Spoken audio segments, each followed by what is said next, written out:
अरे देखो तो जरा, तड़के सवेरे सवेरे कितनी तपती धूप हो गई, सारी ताजी सब्जियां मुरझा गई। ऐसे तो ग्राहक खरीदेगा भी नहीं, थोड़ा सा पानी मारना पड़ेगा।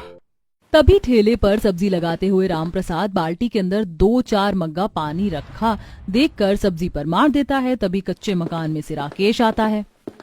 मैंने बाल्टी में नहाने के लिए पानी रखा था, किसने खर्चा कर दिया? सुधा, माँ कहाँ हो, बाहर आओ। राकेश भैया, माँ और भाभी पानी भरने गई हैं, पानी का टैंकर आने वाला है। तभी गोमती सुधा कड़ी धूप में खाली बाल्टी कैन लेकर वापस आती है। अरे तुम दोनों सास बहू तो पानी भरने गई थी, खाली बाल्टी ले आई। अजी बस पूछो मत, गर्मी के चलते पानी की इतनी छीना छानी मारा मारी मची हुई है, खाली आधा मटका भर पाया, इसी में गुजारा करना पड़ेगा। माँ अगर मैं बिना नहाए धोए फैक्ट्री जाऊंगा तो सेठ सबके बीच में बेइज्जती मारेगा, थोड़ा पानी बचा दिया करो। पानी की किल्लत के चलते राकेश बगैर नहाए फैक्ट्री में आता है, जहाँ बिस्लेरी की बोतल मैन्युफैक्चर की जाती थी। क्यों भाई लेट लतीफ, ये कोई टाइम है तेरे आने का? आज पूरे 10,000 बिस्लेरी की बोतल का ऑर्डर तैयार करना है, काम पर लग जा। जी सेठ। तभी सुमित के फोन पर कॉल आता है। सुमित, कहाँ हो तुम? आरव पलक कब से तुम्हारा वेट कर रहे हैं वाटर पार्क जाने के लिए। डैडी जल्दी से घर आ जाइए, हमें वाटर पार्क में चिल करना है। ओके माय प्रिंसेस, मैं आ रहा हूँ। फिर पापा तुम दोनों को वाटर पार्क ले चलकर खूब सारी मस्ती करवाएंगे। राकेश, ऑर्डर टाइम से तैयार कर देना, ट्रक 6 बजे आ जाएगा। ठीक है सेठ। सेठ अपने बाल बच्चों को कितना खुश रखते हैं, हर हफ्ते वाटर पार्क ले जाते हैं, सारा काम मुझ पर थोपकर मौज मस्ती उड़ाते हैं। तनख्वाह इतनी थोड़ी देते हैं कि घर का खर्चा चलाने में खत्म हो जाता है।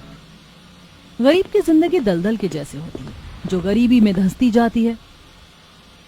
वहीं अमीर जिनकी आर्थिक जड़ मजबूत होती है, फिर चाहे सर्दी हो या गर्मी, मौसम को अपने हिसाब से डाल लेते हैं। जिसमें सबसे अहम अमीर गरीब के लिए पानी का महत्व है। जहां राकेश का परिवार थोड़े पानी में गुजारे को मोहताज थे, वहीं अमीर परिवार में आज ब्लू है पानी पानी पानी पानी पानी पानी, और दिन है सानी सानी सानी सानी सानी सानी। आ जाओ ऑन द बीच यार, फोटो मेरी खींच, फूटी किस्मत होगी तेरी जो तूने ये बात न मानी। माँ पापा, मुझे इस पानी वाले स्लाइड में मजा आ रहा है। सच में वाटर पार्क में वीकेंड ट्रिप करके थकान मिट जाती है। पैसे के बलबूते पर जहां अमीर छपाक छपाक के नहा रहे थे, वहीं गरीब गर्मी से बेहालात थे। माँ जी, बाबूजी का आना बन गया है, लगा दूं? अरे बहू, रोटी पकाकर तू तो पसीने में नहा गई है, थोड़ी हवा खा ले आंगन में आकर। माँ जी, आंगन में भी कहाँ हवा चल रही है, नहाकर ही चैन पड़ेगा, मगर पानी नहीं है। मम्मी मम्मी, मुझको फिर से पूरे पेट में चींटी काट रही है, पूरे शरीर में गर्मी से खुजली बच रही है। तभी खुजली करते करते खून आने लगता है। माँ जी देखिए ना, इसको खून आ रहा है। बहू रो मत, गर्मी की घमौरी ने छाप लिया है। लाला जी के यहाँ से नवरत्न पाउडर ला देती हूँ, लगा देना, ठीक हो जाएगा। बाकी कल वो सोसाइटी वाले प्याऊ से थोड़ा सवेरे चलकर पानी भर ले आएंगे। सुबह के 4 बजते सास बहू डिब्बा लेके सोसाइटी के प्याऊ से पानी भरने आती, तभी कुत्ते भौंकने लगते हैं। माँ जी, कुत्ता तो बड़ा खूंखार लगता है, कहीं काट ना ले, चलिए वापस चलते हैं। बहू, घर में चुल्लू भर पानी नहीं है, खाना पीना कैसे बनेगा? दोबारा पानी का टैंकर आने में भी टाइम है, भर लेते हैं। दोनों प्याऊ से बोतल भर के जाने लगती हैं। तभी कुत्ता गोमती को काट लेता है, बेचारी दर्द से मचल जाती है। हाय राम। माँ जी, आप ठीक तो है? थोड़ा सा पानी भरने की कितनी बड़ी कीमत चुकानी पड़ी। बहू, गरीबों का जीवन तो होता ही कष्टकारी है, कभी भूख सताती है तो कभी मौसम। जहां भयंकर गर्मी और पानी के अभाव में सीमित पानी खर्च करके सुधा घरेलू काम निपटाती है, वहीं रिहायशी सोसाइटी के सबके बंगलों के बाहर पानी का फव्वारा व्यर्थ बह रहा था। सबके यहाँ स्विमिंग पूल, पर्सनल बाथरूम, कई हजार लीटर की टंकी भी लगी थी। पत्र लेखा बहू, आज मैं फल वाले से मीठे मालदे आम खरीद कर लाई हूँ, तो आम रस बना लेना। पर मैं सबके लिए ठंडे पानी में रुआवजा बना रही थी, फाइन में से फेंक देती हूँ। पत्र लेखा बहू, उस पानी में क्या खराबी थी? एक जग का पानी तूने सिंक में फेंक दिया। मम्मी जी प्लीज, आप थोड़े से पानी के लिए बाल की खाल मत निकालिए, वैसे भी वो वेस्ट था, मैंने फ्रिज में और भी बर्फ जमा रखी है। बहू, हमारे घर में पानी की सुख सुविधा है, लेकिन इसका मतलब ये नहीं कि तुम पानी की बर्बादी करो। पता है गर्मी के मौसम में चौल झुग्गी में 4 दिनों पर एक बार पानी आता है। मम्मी जी, ऐसी गंदी बस्तियों में 3rd क्लास चीप लोग रहते हैं। उन्हें अगर डेली डेली पानी दिया जाए ना तो भी गंदे ही रहेंगे, साफ सुथरे नहीं। करोड़पति होने के बावजूद भी जहां सुमित्रा का स्वभाव सरल सीधा था, वहीं पत्रलेखा घमंडी मिजाज की थी। सुधा का परिवार बूंद बूंद के लिए मोहताज हो जाता है। कभी किसी के खाते टाइम हलक में रोटी अटक जाती तो वहीं नहाने धोने की समस्या भी थी। माँ जी, पिछले 1 हफ्ते से टैंकर वाला नहीं आया। हमारे पड़ोसी तो पानी की बोतल बाहर से खरीद कर ला रहे हैं। एक है, मैं सोच रही हूँ कहीं काम पकड़ लूं, क्योंकि बिना खाना खाए रह लेंगे, लेकिन बिना पानी के असंभव है। सच में बहू, अब तो बिना नहाए धोए रहना दूभर हो गया है। चिलचिलाती धूप में मजबूर होकर सुधा पिंकी के साथ काम मांगने पत्रलेखा की कोठी में आती है। मैडम जी, काम मिलेगा? मैं झाड़ू पोछा बर्तन सब कर दूंगी। पत्रलेखा करती हुई नाक चढ़ा कर कहती है, तुम दोनों कितनी गंदी स्मेल कर रही हो। तुम जैसे लीचर लोगों के लिए मेरे बंगले में कोई काम नहीं है, गेट आउट। पत्रलेखा बहू, ये क्या सलीका है किसी गरीब से बात करने का? बेटी, तुम यहाँ काम कर सकती हो। धन्यवाद माँ जी।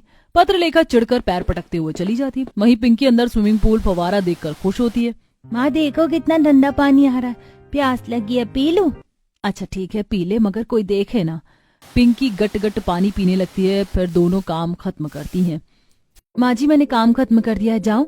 हाँ जाओ, ये 2 बोतल पानी लेते जाओ, पी लेना। मैंने देखा तुम्हारी बच्ची बड़ी प्यासी थी जब फव्वारे से पानी पी रही थी। माँ जी, इस पानी का पैसा तनख्वाह से काट लीजिएगा। सुधा की खुददारी देखकर सुमित्रा खुश होती है। अब अपने परिवार के लिए सुधा कोठी से ठंडा पानी भरकर ले जाती है। फिर एक दिन, अरे ओ गरीब, जल्दी से मेरा बाथरूम साफ कर। जी मालकिन, अभी करती हूँ। सुधा जैसे बाथरूम में जाती है तो सारे नल का शावर खुला छूटा था। हम गरीब पानी के लिए तिल तिल मरते हैं और अमीरों को कदर नहीं है।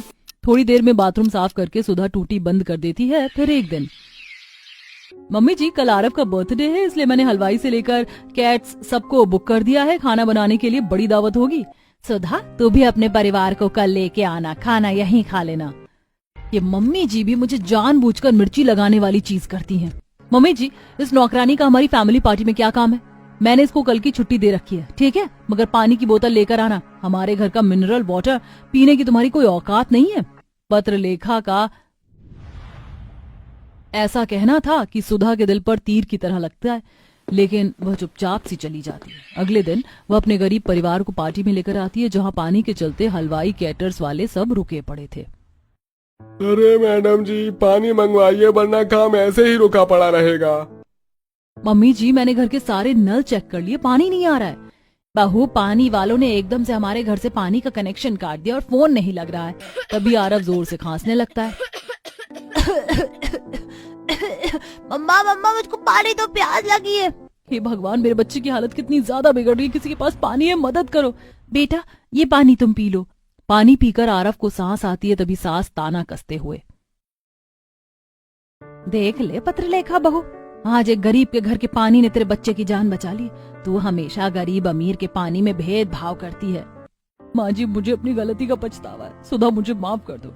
माँ जी के तुम्हें पानी देने के चलते मैं हमेशा तुमसे जलती और चिढ़ती रही। आज के बाद मैं पानी की बर्बादी नहीं करूंगी। आखिर में पत्रलेखा की अकल खुल जाती है और अब पानी को व्यर्थ करने के बजाय गरीबों को पानी देकर मदद करती है।